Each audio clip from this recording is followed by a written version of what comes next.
I saw something today I should never have seen.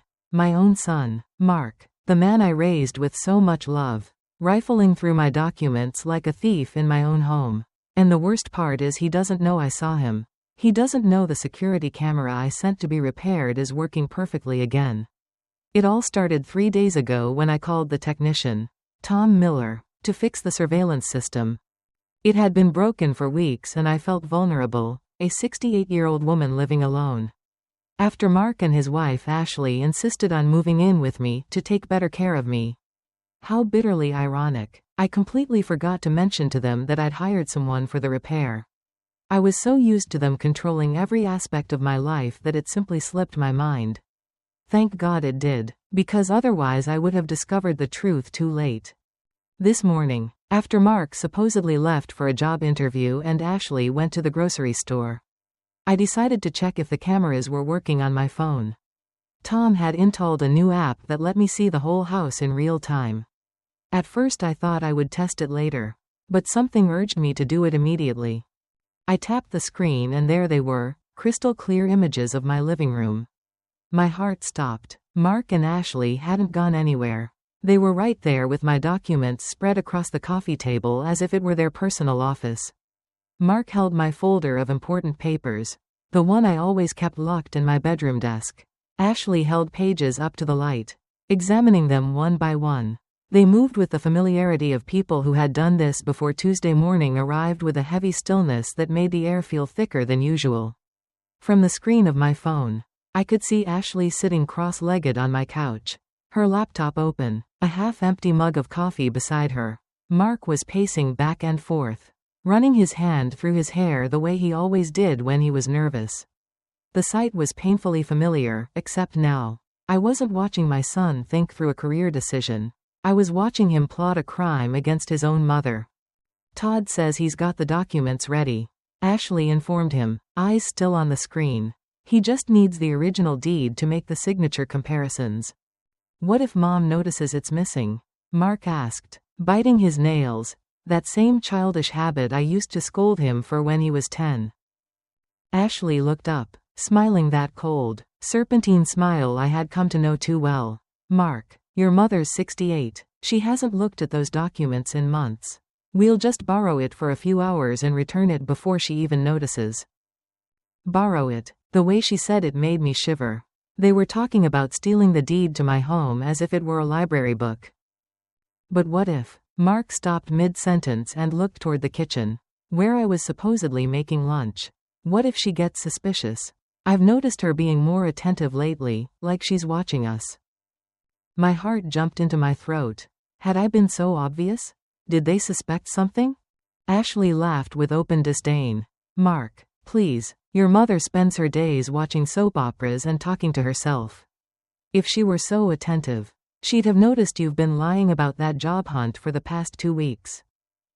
2 weeks. So the interviews, the business calls, the early mornings, all of it had been an act. My son had become a stranger who lived in my house, lying to my face every single day. You're right, Mark muttered, but his voice trembled. It's just, I feel like she's judging me all the time. That's your guilt talking, Ashley snapped, slamming her laptop shut. You still see that woman as your saintly mother instead of what she really is, an obstacle to our future. Obstacle. The word hit me like a slap. To her, I wasn't even human anymore, just a problem to be solved. She leaned back on the couch, her tone turning almost dreamy. Once we sell this place, we'll put her in a nice retirement home. Something affordable but comfortable. With the $500 from the sale, we'll invest in our own business. And there'll still be plenty left to take care of her properly. Retirement home. The phrase landed like a hammer blow to my chest. They wanted to sell the home where I had raised Mark, then lock me away in an institution, funded by my own money. The cruelty of it was almost elegant in its precision. Mark sat down beside her, his shoulders relaxing for the first time all morning. You really think it'll work? Todd's done this before, Ashley replied, stroking his hair as if he were a child. He has a contact at the public registry who can fast-track the transfer. The house will be in our names within 2 weeks. Tops. 2 weeks. They had everything scheduled like clockwork. I could almost hear the gears of their greed turning. And the money? Mark asked. How much does Todd want for this? $25,000 for the whole process. Ashley said matter-of-factly. Expensive, sure, but think about it, we'll clear over $100,000 in profit. It's an investment. $25,000, that was the price they had put on my trust. My home, my dignity as a mother. For the rest of the day, I moved through the house like a ghost. I cooked their favorite meal, chicken pot pie, the one that used to make Mark smile when he was a boy. I asked about their day. Feigned concern, even offered them movie money. Every smile I forced felt like a stab in my chest. But I needed time to plan, time to prepare. That night, when they went to bed, I sat in the kitchen with a cup of chamomile tea and my phone glowing in the dark. I rewatched every recording, cataloging each word, each gesture. I had full conversations where they openly discussed the fraud. Names, dates, amounts. It was all there.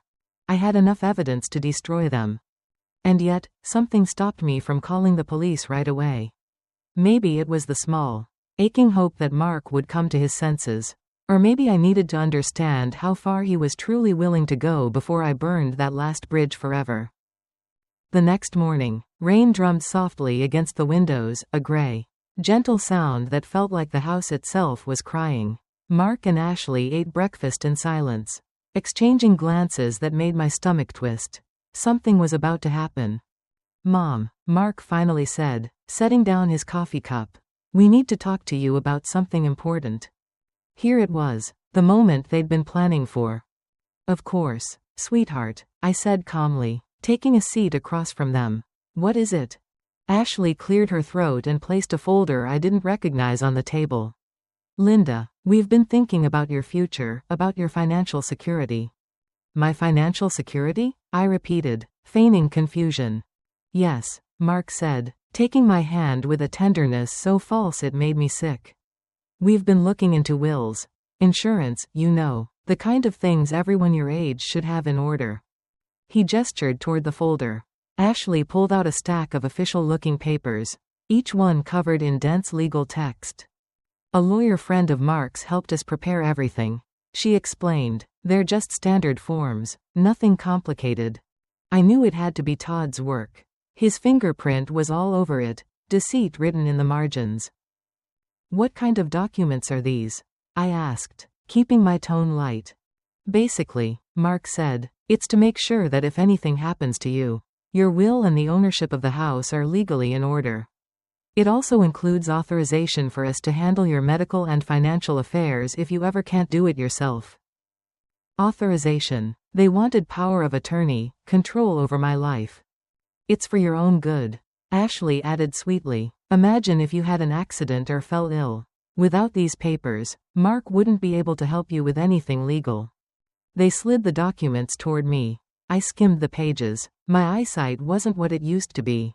But even so, I could pick out a few chilling words: transfer, assignment of rights, irrevocable power. I don't really understand all of this, I said, pretending to fumble with the papers. Could you explain it to me slowly? I saw a flicker of impatience cross Ashley's face, but Mark kept smiling that practiced smile.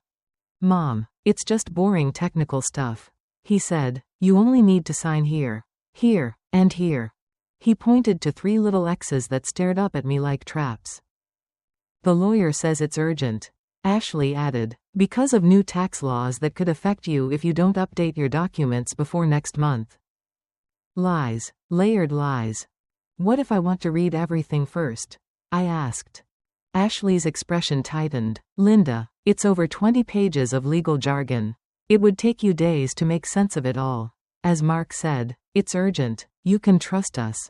Of course, Mark chimed in smoothly. Todd's a respected professional. Respected? The same man who forged signatures for money? Well, I said softly, placing the papers back on the table. Let me think about it until tomorrow. It's a big decision. The silence that followed was thick, vibrating with their alarm. Mom, Mark said, his voice firmer, we really need you to sign today. Todd gave us an appointment tomorrow morning. And if we don't bring the documents, we'll lose the opportunity. What opportunity? I asked. The opportunity to protect you legally, Ashley said sharply, her patience snapping. Don't you trust us? Don't you trust your own son? There it was, emotional manipulation. Their favorite weapon. Of course I trust you. I lied, picking up the pen Mark had conveniently placed beside the papers. I just want to be sure. They both relaxed instantly, smiling again, too soon. I hovered the pen above the first signature line, then paused. You know what? I'm going to call my doctor first, I said lightly, just to check if this could affect my insurance. Mom, Mark exploded, his voice echoing through the kitchen. You don't need to call anyone, just sign the damn papers. The shout shattered whatever fragile pretense remained. I set the pen down slowly and looked him in the eye. The war was no longer silent. It had begun in earnest. Where's the original deed? I heard Ashley say through the camera's audio. Her tone cold, calculating. Todd specifically needs the original document to make the forgery believable. Todd Mercer. That name sent a chill down my spine. He was a lawyer Mark had met at some bar. A shady-looking man who had always given me a bad feeling. Now I understood why. It has to be here, Mark replied, frustration heavy in his voice. Mom is so meticulous with these things. She keeps everything meticulously organized. From his lips the words sounded like a curse. The same order and care he had always praised me for he was now using against me. Ashley moved closer to the window, holding a document up to the light. Look at this, Mark. It says the house is worth more than $500 according to the last appraisal. Todd was right. It's worth all this effort. The house I bought with the sweat of 30 years as a nurse. The house where I raised Mark after his biological father abandoned us when he was just 5. The house I planned to leave him as an inheritance, not a prize to be stolen while I was still alive. Once we have the deed in our name, Ashley continued, we can sell and move her into something smaller. A 1-bedroom apartment will be enough for her last years. Her last years. They were talking about me as if I were already gone, an obstacle to be removed from their path to prosperity. Mark walked toward my bedroom. I switched cameras and watched him open drawer after drawer, searching desperately. She has to have a safe deposit box or something. She was always so paranoid about important documents. Paranoid, a word that once meant protection, now turned into a flaw. He came back to the living room empty-handed, his face flushed with irritation. Ashley waited, arms crossed, annoyed by the delay. Todd gave us until Friday to get the original deed. She told him, without it, he can't do the job. And without the job, we'll keep living on the crumbs your mother gives us. Crumbs? She called the $700 a month I gave them for personal expenses crumbs. Money I took from my modest pension to keep the peace in the house. Money that apparently wasn't enough for their ambition. We'll pressure her more, Mark said, slumping onto my favorite armchair. We'll tell her their medical insurance papers. Something urgent she needs to sign. She's been so confused lately. She won't even read what she's signing. Confused. Yes. Sometimes it took me longer to remember names or dates, normal at my age. But they had been cultivating that narrative, making me doubt my own clarity every time I questioned their decisions. What if she gets suspicious? Ashley asked. Mark shrugged with an indifference that broke my heart. What's she going to do? Call the police on her own son? Besides, once we sign the papers with Todd, it'll be too late to reverse the process. Ashley smiled for the first time, a cruel, satisfied smile. Perfect. Then tomorrow we'll bring her Todd's papers and tell her it's for updating her will. She'll sign without asking questions. They began to put my documents away, but not as they had found them. They stacked them carelessly, without the order I always maintained. It was as if they weren't even trying to hide that they had been snooping. Before leaving, Mark stopped and looked directly toward the camera. For a moment, I thought he had discovered me, but he just stood there, thoughtful. I wish we didn't have to do this, he murmured, more to himself than to Ashley. Are you getting cold feet? She asked. A mix of surprise and annoyance. No, but, he sighed deeply, she's my mom, Ashley, the woman who raised me alone, who worked double shifts to give me everything I needed. For a fleeting second, hope ignited in my chest, The boy who used to hug me after nightmares. Maybe there was a sliver left. But Ashley laid a hand on his shoulder.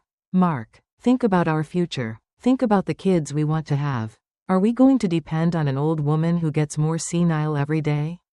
This house is our chance to be independent. To build something of our own. And just like that, with those venomous words, the last vestige of my good son disappeared. I watched his expression harden as greed retook his features. You're right, he said finally. It's time to think about us. They left the room. I stayed in the kitchen, watching my phone screen as if it were a horror movie. But it wasn't fiction. It was my life falling apart before my eyes. For 35 years, I had built that man. I fed him, clothed him, educated him, comforted him in failures, celebrated his triumphs. I worked until I was exhausted to pay for his college. I gave up rebuilding my romantic life to focus on him. And now my greatest creation had become my greatest betrayal. But there was something Mark and Ashley didn't know, something that would turn them from hunters into prey. I had all their conversations recorded. I had the evidence of their criminal conspiracy. And for the first time in months, I had the power to decide my own destiny. The war had just begun. And they didn't even know they had already lost. Over the next 3 days, I lived a double life I never imagined. On one hand, I was the same loving mother who made breakfast, asked about their plans, and smiled when Mark kissed my forehead before leaving. On the other, I was an undercover detective in my own home, documenting every move, every conversation. Technology had become my secret ally. The app let me see the living room, kitchen, hallway, even the edge of the room Mark and Ashley called their private sanctuary. The echo of Mark's shout still rang in my ears. For the first time in years, I saw his real face, stripped of charm, stripped of the illusion of a loving son. There were no more fake smiles or tender words, only the fury of a man whose prey had dared to fight back. Mark, I whispered, setting the pen down. Why are you yelling at me? He blinked, realizing what he'd done, trying to glue his mask back on. I'm sorry, Mom, he said, rubbing his temples. I'm just stressed. The job search, the bills, it's too much. Ashley touched his arm. The gesture meant to calm him but clearly a warning to control himself. Her voice softened artificially. Linda, we just want what's best for you. That's all. These legal things are complicated. And it's stressful for everyone. It's better to get it over with. Unnecessarily, I replied coldly, as if my caution were a symptom instead of common sense. I took a breath. I understand you're stressed, but I'm not signing anything until I know exactly what it means. I'm old, not stupid. The words came out stronger than I expected. Both of them froze, stunned by my tone. Mark muttered, no one said you were stupid. Then don't treat me like I am. I snapped. I picked up the papers and tucked them into the kitchen drawer beside the silverware. It was symbolic, but it made a point. This was my house, my choice, my life. They exchanged glances, whispering in low, urgent tones I couldn't quite catch. I retreated to my room, pretending to nap. In reality, I locked the door and opened the camera app on my phone. The lens in the dining room showed them still seated, heads close together, voices tense. This isn't going according to plan. Ashley hissed. She was supposed to sign without asking questions. She's been more suspicious lately. Mark muttered, like she suspects something. Did you tell anyone about our plan? Of course not. I'm not stupid. Ashley drummed her fingers on the table. Then we need to change strategy. If she won't sign the easy way, we'll have to pressure her another way. What do you mean? Mark asked warily. Your mother depends on us for a lot of things. Doesn't she? Private medical insurance, grocery runs, transportation. Yeah, but her pension covers the basics. Exactly, she said, her eyes glinting. The basics. What happens when the extras disappear? If she had to live on that tiny pension alone, she'd crumble. No more private doctor, no more car, no more help. She'd have to depend on us completely. I watched the cold logic of cruelty play out on their faces. It's brilliant, Mark said finally. If we squeeze her financially, she'll have no choice but to sign. Exactly, Ashley replied. And if she resists, we tell her we can't afford to help anymore unless she gives us legal control.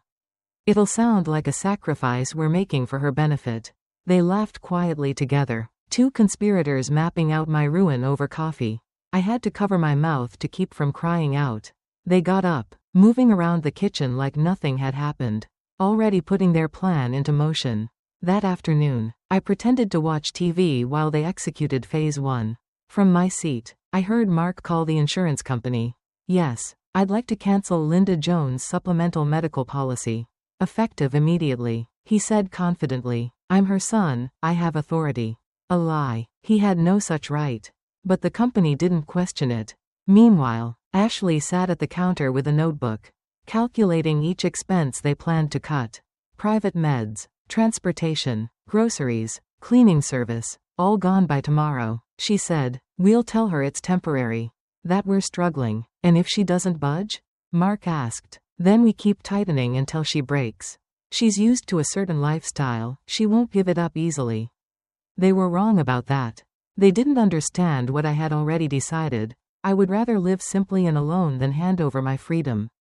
That night, while they slept, I backed up everything, video, audio, every file. I hid a USB drive inside an old sewing kit. The kind of dusty box they'd never touch. And emailed another copy to a new account I'd made just for this. If anything happened to me, there'd be proof. As I sat there in the dim kitchen, I realized how far this had gone. This wasn't just about money. It was psychological warfare, gaslighting, financial abuse, manipulation. My own son and his wife had weaponized my love. I decided that the next day, I would confront them, but on my terms. Thursday dawned with sunlight so bright it felt cruel. Too cheerful for what I was about to do. I made breakfast as usual, scrambled eggs, toast, coffee. When they sat down, I smiled. Good morning, I said. Sleep well? Like a baby. Mark lied. Good, I replied sweetly, because today sounds like an important day. They exchanged a quick look. Then came their performance. Mom, Mark began. You know I've been looking for work for weeks. But things are tight. We need to make a few temporary adjustments. Adjustments? I asked innocently. Yes, Ashley said, putting on her sympathetic face. Our savings are running out. We'll need to cut back on some expenses, your supplemental insurance. Non-urgent use of the car. A few extras. I stirred my coffee calmly. And what would the permanent solution be? I asked. Well, Ashley said, smiling faintly, if we could get those legal documents signed, we'd have the security we need to make long-term plans. So the papers weren't just for my protection. I said quietly. The silence that followed was deafening. Mom, Mark said quickly, we just want what's best for everyone. No, I said, standing up slowly. You want what's best for you, and you're willing to destroy your own mother to get it. The words seemed to hit them like stones. Mark's mouth opened, but no sound came out. Ashley tried first, her voice trembling with fake calm. Linda, you're confused. We're just trying to make sure your future is secure. I'm not confused, I said. Steady now. I'm betrayed. The word hung between us like a storm cloud. I saw Mark flinch, as if the truth itself hurt. Betrayed, I repeated, my voice rising, by the boy I raised alone. Who I fed, who I clothed, who I worked myself to the bone for. The boy who now wants to steal the roof from over my head. I don't want to steal anything, Mark shouted, pounding the table. Everything I do is for our family's future. I laughed bitterly. Your future? You mean the one where you sell my home and lock me in a comfortable facility? Tell me, in what part of that am I family? Their faces changed, shock, fear, calculation. I'd said too much. I knew things they hadn't confessed aloud. I don't know where you're getting these ideas. Ashley muttered, but her voice faltered. Ideas? I pulled my phone from my pocket and placed it on the table.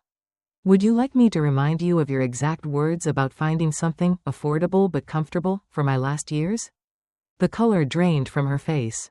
Mark stared at the phone as though it were a weapon. You weren't recording us. Were you? He whispered. No, I said evenly. You were recording yourselves. You forgot the security camera I repaired is working perfectly again. You confessed everything in my living room. Ashley jumped to her feet, knocking her chair over. How long have you been spying on us? Since Tuesday, I answered. 3 full days of your lies, every word saved. Mark stood up too, pale and trembling. Mom, please, let me explain. Explain what? I snapped. That you call me paranoid while plotting to sell my house? That you value my life at $500,000? His eyes filled with tears, not remorse, but panic. I stepped closer, lowering my voice. When Ashley said I was an obstacle, you agreed. You said, and I quote, "You're right. It's time to think about us." He dropped into his chair, covering his face. For a fleeting second, I saw the boy I once knew, but it was gone as quickly as it came. Ashley, however, wasn't done. Fine, she said coldly. Let's say you have recordings. What will you do? Turn us in? Destroy your own family for a house? I smiled sadly. You already destroyed it. I'm just defending myself. Her eyes hardened. And who's going to believe you? A paranoid old woman spying on her family? My heartbeat quickened. I have proof, I said. Illegal recordings. She countered instantly. Inadmissible. You violated our privacy on property where we live. Any lawyer will get them thrown out. My stomach turned cold. Was she right? Besides, she continued, circling me slowly, you've been acting erratically, haven't you? Forgetful, suspicious, isolated. Sounds like someone whose mind is slipping. That's not true, I said, but my voice wavered. When was the last time you spoke to a friend? She pressed. Or left the house? She's right, Mom, Mark said softly. We're worried about you. We wanted to help before things got worse. My knees almost gave out. They weren't just stealing my house, they were trying to steal my sanity. I looked at them both, seeing monsters where my family used to be. You won't win, I whispered. We'll see, Ashley said coolly. Tomorrow, you're going to see Dr. Reed for a checkup. She'll confirm everything. I didn't respond, but inside, something fierce was waking up. They wanted a war of perception, fine. I would give them one. And I'd make sure they never saw the ending coming. I spent that night lying awake in the dark, the ceiling fan humming above me like a low warning siren. I could still hear Ashley's voice in my head. Tomorrow you're going to see Dr. Reed. They were no longer even pretending. They wanted to create a paper trail of paranoia, to have a doctor confirm their false narrative. If I refused to go, they'd call it proof I was unstable. If I went, they'd try to poison the doctor against me. At 7 the next morning, Mark knocked softly on my door. Mom, time to get ready. Dr. Reed has a slot at 10. Just a quick checkup, okay? His voice was syrupy, rehearsed. I opened the door with a smile that didn't reach my eyes. Of course, sweetheart, I'm always up for a routine checkup. While they got dressed, I locked myself in the bathroom and called Dr. Samantha Reed directly from my own phone. Doctor, it's Linda Jones. I need to speak with you privately. Her voice warmed immediately. Linda, what a coincidence. Your son was here yesterday. Very worried about your mental state. My stomach tightened. They'd already planted their story. Doctor, listen to me. My son and his wife are trying to steal my house with fraudulent documents. When I confronted them, they started telling people I was paranoid to discredit me. There was a pause on the other end, heavier than silence. Linda, those are serious accusations. Do you have proof? They removed the security cameras, erased my recordings, manipulated my routine, made me doubt myself. But I've got new evidence. I heard Mark on the phone with Todd Mercer talking about a $3 down payment and even about forging my signature if necessary. Can you repeat that exactly? She asked sharply. I recited word for word what I had overheard. Linda, she said at last, I've known your medical history for 15 years. You've shown no signs of cognitive decline. Your last neurological exam was normal. After hearing this, I think your so-called paranoia isn't paranoia at all. It's correct intuition about a real threat. I closed my eyes, relief washing over me like cool water. So you believe me? Yes. Here's what we're going to do, she continued, her tone now brisk and clinical. First, we'll do a full cognitive exam today to officially document that you're in perfect mental health. Second, I'll connect you with a private investigator who specializes in family abuse. Third, you'll speak to an elder protection attorney. And Mark cannot know any of this until we have protections in place. At the appointment later that morning, Dr. Reed ushered me into her private office and shut the door firmly. For 2 hours she put me through every test imaginable: memory recall, executive function, orientation, Problem solving. I passed each one easily. Linda, she said at last, looking up from her clipboard. You have one of the sharpest minds I've seen at your age. This report states clearly you're in full mental faculties and perfectly capable of making legal and financial decisions. She handed me a sealed envelope and a card. This is Private Investigator Ben Carter. Call him as soon as you get home. And this is Attorney Karen Lewis, Elder Protection Specialist. With your recordings and my report, we can build an airtight case. I thanked her quietly. When I stepped out into the waiting room, Mark and Ashley were perched on the chairs, eyes darting like nervous birds. How did it go, Mom? Mark asked. I smiled. Perfectly fine. No cognitive problems. The doctor says it was probably just stress. Their relief flickered across their faces like sunlight on water, and behind it, disappointment. Stress? Ashley asked quickly. Why stress? Oh, living alone, worrying about the future. I improvised. Dr. Reed even suggested it might be a good idea to finally organize those papers you wanted me to sign. They exchanged a look of barely contained triumph. That's great news, Mom, Mark said. So are you ready to sign? I think so. I lied. But the doctor suggested I review them calmly first to fully understand what I'm signing. Tomorrow afternoon maybe. Of course, Ashley replied immediately, masking her eagerness. Back home, I retreated to my room under the pretense of resting and called Ben Carter. He didn't waste time. Mrs. Jones, with what you've described, we need direct evidence of their fraudulent plan. Would you be willing to wear a hidden microphone and let us install discreet cameras? Is that legal? Perfectly legal in your own home when there's reasonable suspicion of criminal activity. He said. Then yes, I said, my voice steady now. He arrived the next morning with a technician. In less than an hour. My dining room and living room were wired with invisible high-definition cameras. And a tiny microphone was clipped under the collar of my blouse. Try to get them to talk about the forgery explicitly. Ben instructed. We need them saying it out loud. At 2 in the afternoon, we sat down at the dining table exactly as planned.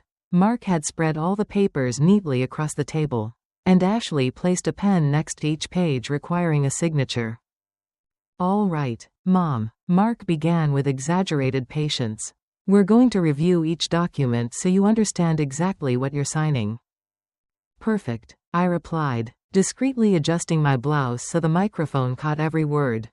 He started with the first document, explaining line by line. It was indeed a power of attorney but worded to give them almost total control over my finances and property.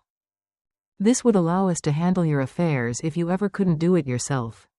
He said. And what exactly does couldn't do it myself mean? I asked mildly. Ashley jumped in. Well, if you had an illness, or your memory started to fail, or you just decided it was too much work alone. Or if you too decided my memory was failing? I asked with feigned innocence. Mark stiffened. Why would you say that? Well, after what happened last week when you thought I was developing paranoia. I replied smoothly. That was different, he said quickly. You were showing real confusion. Real symptoms, I said quietly. Or convenient ones? Silence. They exchanged glances like poker players. I don't understand what you mean, Ashley said at last. I mean, I said, looking at her directly, that it's very convenient that just when I discover you want me to sign documents I don't understand, I suddenly develop memory problems that justify you taking control of my life. Mark leaned forward, patience cracking. Mom, no one is trying to control your life. No? Then explain why this document gives you the power to sell my house without my consent. It doesn't say that, Ashley protested. Yes, it does, I said, pointing to a clause. It says you can dispose of real estate as you see fit for the welfare of the grantor. Mark sighed in frustration. That clause is for emergencies. If you needed expensive medical care, for example. Why do you keep talking about retirement homes? I asked, my voice sharper now, because I heard you say that with the $500 from the sale you could find something affordable but comfortable for my last years. This time the silence was absolute. Mark went pale. Ashley's eyes flickered as she calculated her next move. I don't know what you're talking about. She muttered. Of course you do, I said softly. Just as you know that Todd Mercer isn't a legitimate lawyer but someone who forges documents.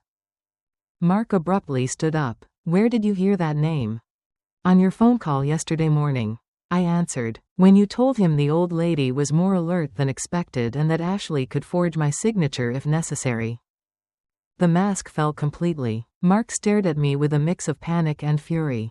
Like a boy caught in a lie. You've been spying on us, he accused. I've been protecting myself, I corrected, from my own son who decided that robbing me was easier than working honestly. Ashley stepped closer, her voice low and dangerous. No matter what you think you heard, you have no proof. I have no proof? I stood slowly, feeling a strange calm settle over me. Are you sure about that? Completely sure, she replied, a cruel smile curling her lips. Because we made sure you had no proof, because we made sure you had no proof. Ashley repeated, her voice sharp as glass. Like when we removed the security cameras overnight. Exactly, Mark added, straightening his shoulders as if regaining control.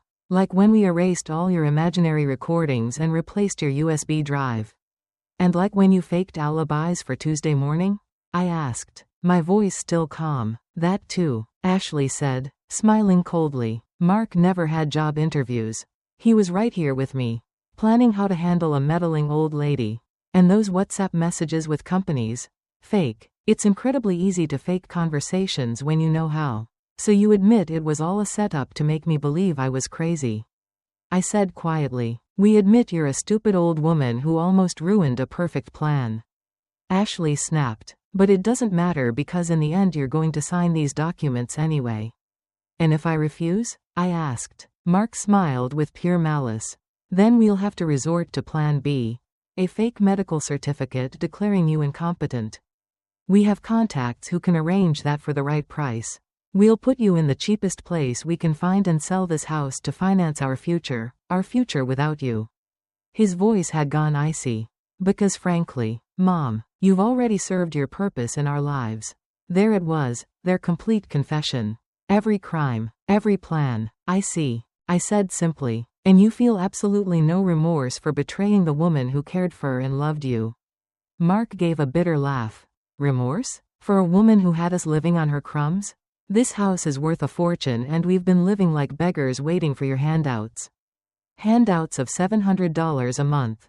Ashley sneered, when we could be living like millionaires. Millionaires? I repeated softly. With my money? With the money that's rightfully ours. Mark shot back. I'm your only son. This house should be mine by right of having endured 35 years of your emotional manipulation. Your maternal blackmail. Your constant need for control.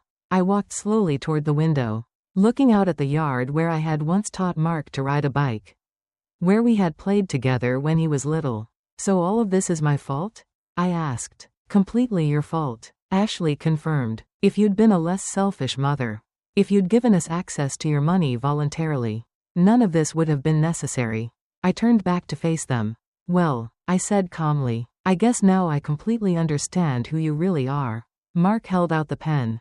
Then you can sign these documents and make this easier for everyone. I took the pen and held it above the first page. You know what, Mark? I said, smiling faintly. You're right about one thing. What? That I'm a stupid old woman. And then I dropped the pen on the table. But I'm not so stupid as to sign my own death sentence.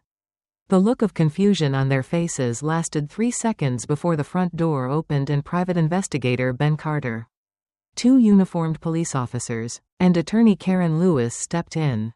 Good afternoon, Ben said calmly. Mark Jones and Ashley Williams. You're under arrest for conspiracy to commit fraud, attempted document forgery, and elder financial abuse. The shock on their faces was absolute. Mark froze while Ashley instinctively backed toward the kitchen, as if she could escape. This is impossible, Mark muttered, looking at me as though I were a ghost. You have no proof of anything. I reached under my blouse and placed the tiny microphone on the table next to the fraudulent documents. Actually, I said softly, I have high-quality recordings of the entire conversation we just had, recordings where you confess to forging my signature. Stealing my house, institutionalizing me against my will. and obtaining fake medical certificates. Karen Lewis collected the documents as she spoke. In addition to the audio, we have high-definition video of this conversation thanks to the cameras installed this morning while you were asleep. We also have a complete medical report from Dr. Reed confirming that Mrs. Jones is in perfect mental faculties and fully capable of making legal decisions. Ashley's voice cracked. This is an illegal trap. You recorded us without our consent. False. Ben replied with professional patience. Mrs. Jones has the absolute right to record conversations on her own property when there is reasonable suspicion of criminal activity. Besides, you voluntarily confessed without coercion. Mark finally moved, but not with remorse, with blind fury. This is all your fault. Old lady, if you'd been a normal mother, if you'd treated us like real family instead of controlling us, none of this would have been necessary. One officer stepped forward and began reading Mark's rights as he cuffed him. But I kept speaking. For 35 years, I worked double shifts as a nurse to give you everything you needed. I gave up rebuilding my romantic life to focus on your education and well-being. I paid for your college in full. I supported you financially every time you lost a job. I opened my home to you when you had nowhere to live. All I asked in return was respect and honesty. Ashley, as the second officer cuffed her wrists, cried out desperately, "We took care of you. We lived with you. We kept you company. We helped you with everything. You took care of me like vultures care for a dying animal." I said without raising my voice. The only difference is you didn't wait for me to die. You decided to speed up the process through fraud and manipulation. Ben spoke as they led the two of them toward the door. Mrs. Jones, with the evidence we've collected, the prosecutor is prepared to file charges for criminal conspiracy, attempted fraud, document forgery, elder financial abuse, and psychological manipulation with intent to mentally incapacitate a victim. We're talking about sentences of 5 to 15 years in prison for each of them. And if I wanted to offer them some kind of deal? I asked quietly, feeling that last stubborn flicker of maternal love. Karen Lewis nodded. We could negotiate. They'd have to renounce any future claim on your property, stay at least 500 feet away from you permanently, and complete rehabilitation programs. In exchange, you could consider not insisting on the maximum sentence. At the doorway, Mark, his hands cuffed, turned to me, eyes full of hatred and desperate pleading. Mom, please think about it. I'm your only son. Are you really going to destroy your own family for a house? The question that had haunted me for days now had a clear answer. No, Mark, I said softly. You destroyed this family the moment you decided my life was worth only the dollars you could get for my house. I'm simply protecting what's left of my dignity and my right to live in peace for the years I have left. They were led out into the sunlight, the police car waiting at the curb. The door shut behind them and the house fell silent. For the first time in months. It wasn't a suffocating silence. It was a silence of peace recovered, of danger removed, of betrayal finally exposed and punished after they were taken away. The house felt strange, too quiet, too still, the kind of silence that hums after a storm, when the air smells of dust and electricity. For the first time in months, I was alone again, alone, but not afraid. The silence wasn't heavy anymore, it was clean. It was peace reclaimed. I walked slowly through each room, touching the furniture they had moved, the shelves they had rearranged, the documents they had tried to steal. My home, my life, my freedom. The kitchen still smelled faintly of coffee and deceit. But it was mine again. I sat in my favorite armchair, the same one where I had once comforted Mark after bad dreams. Where I'd read him bedtime stories. Where we'd watched old movies together during his teenage years. Now it was just my chair again, standing in a house that finally belonged entirely to me. I ran my hand along the worn fabric and whispered to the empty room. You're safe now. I wasn't sure if I was talking to the house or to myself. 3 months later, Mark and Ashley accepted the deal Karen Lewis had negotiated. They gave up every right to my property and inheritance, agreed to stay permanently 500 feet away from me, and were ordered to complete rehabilitation programs for family abuse. In exchange, they served only 18 months in prison instead of the 10 years they could have faced. Some people later asked me if I regretted being so harsh with my only son. My answer was always the same. I didn't regret raising him when he was a helpless boy who needed love. I only regretted not realizing sooner that maternal kindness should never come at the cost of self-destruction. Forgiveness is noble, yes, but blind forgiveness is a form of slow suicide. Now, I live peacefully in my home again. The locks have been changed. The cameras replaced. And the security system upgraded with new alerts that go directly to my phone. I've joined a local community group for older women who've suffered abuse or financial manipulation from their own families. We meet twice a week for tea, talk about our small victories, and remind each other that age does not equal weakness. My neighbor Eleanor, a widow in her 70s, has become my closest friend. She comes over every morning with blueberry muffins and gossip from the neighborhood. And sometimes we laugh until our sides hurt. The laughter feels new, like breathing fresh air after years underground. I've also started volunteering at the hospital where I used to work, helping younger nurses learn to care for elderly patients with compassion and respect. The irony isn't lost on me. I once thought caring for my son was my life's purpose. But now I see that purpose was always bigger than one person. I've learned that true family isn't defined by blood or by shared last names. It's built from respect, honesty, and kindness freely given. Blood can betray, love chosen never does. I donated part of my savings to an organization that fights elder abuse. And Dr. Reed helped me record a short video message for their awareness campaign. My hands trembled at first. But when the camera light turned red, I spoke with the calm certainty of someone who has already lost everything once and survived. If someone tries to take control of your life, I said, remember, you don't owe anyone your silence. Not even your children. Love doesn't mean surrender. When I finished, Dr. Reed hugged me and said, you just helped someone else find their courage. Sometimes I still wake up in the middle of the night and hear echoes, Mark's voice calling me paranoid. Ashley's laugh in the kitchen, but then I turn on the bedside lamp. Look around at the quiet, safe house, and I know those ghosts no longer live here.